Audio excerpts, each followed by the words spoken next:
Welcome to Bookingup as we continue our story of the miraculous journey of Edward Tulane.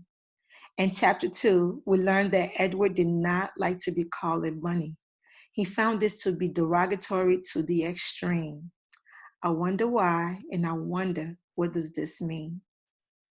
Chapter 3. She is called the Queen Mary, said Abeline's father, and you and your mama and I shall sail on her all the way to London.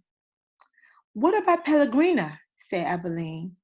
I would not go, said Pellegrina. Edward, of course, was not listening. He found the talk around the dinner table excruciatingly dull. In fact, he made a point of not listening, even if he could help it.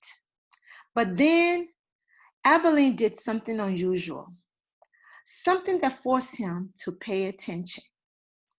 As the talk about the ship continued, Abilene reached for Edward and took him from his chair and stood him on her lap. And what about Edward? She said, her voice high and uncertain. What about him, darling? Said her mother. Will Edward be sailing on the Queen Mary with us?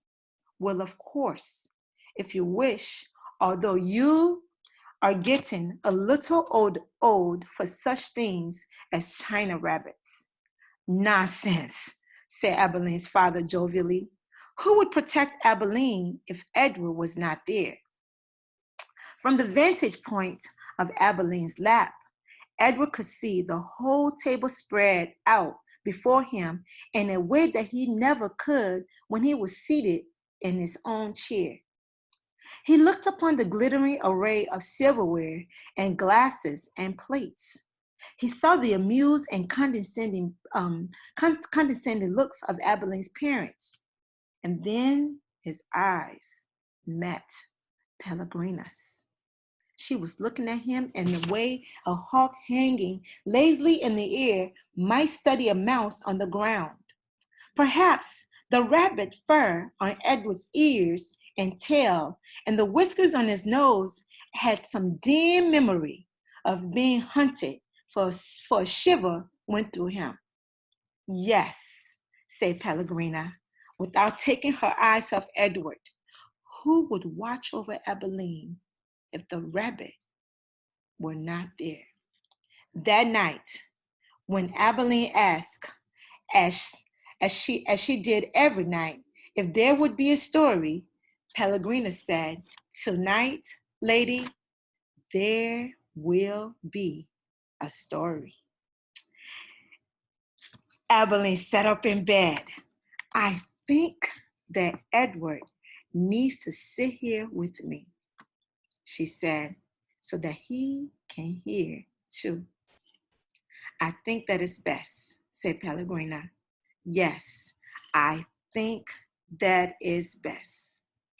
I think that the rabbit must hear the story. Abilene picked Edward up, set him next to her in bed, and arranged the covers around him. And then she said to Pellegrina, we are ready now. So, said Pellegrina. She coughed. And so, the story begins with a princess. A beautiful princess? Abilene asked. A very beautiful princess. How beautiful? You must listen, said Pellegrina. It is all in the story. Chapter 3.